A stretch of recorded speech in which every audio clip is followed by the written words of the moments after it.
Companies don't do business with other companies.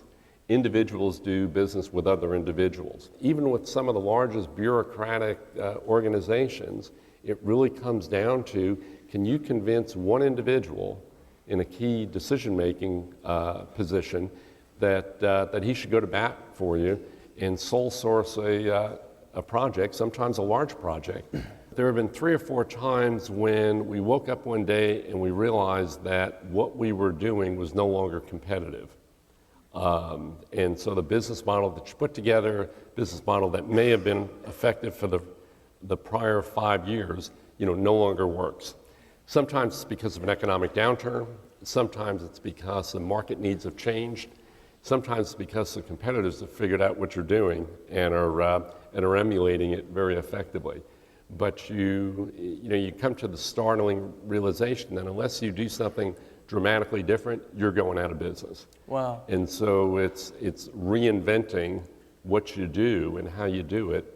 And those reinventions will take 2 or 3 years to go through that transition.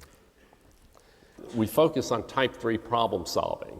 And if you're not familiar with the concept, I had a client explain this to me here a few years ago.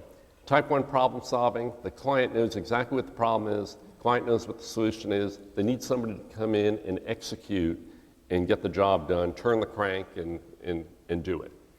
Type 2 problem solving is when the clients, they pretty much know what the problem is, they want somebody to figure out what the solution is and then help them implement it.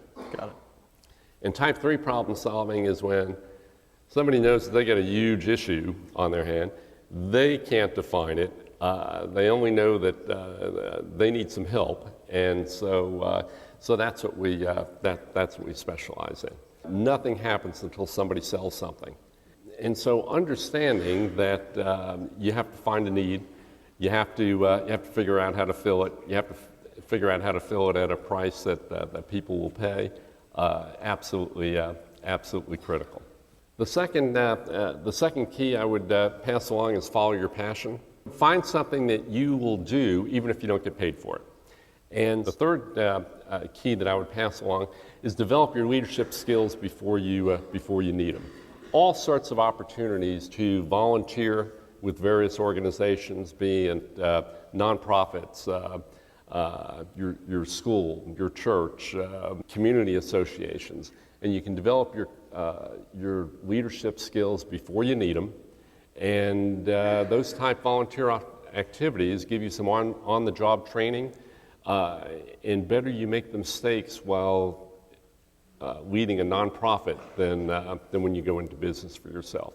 Probably the things you hear everybody say, but it's really become crystal clear even the last 5 or 10 years. Yep. So you always want to hire people smarter than you are.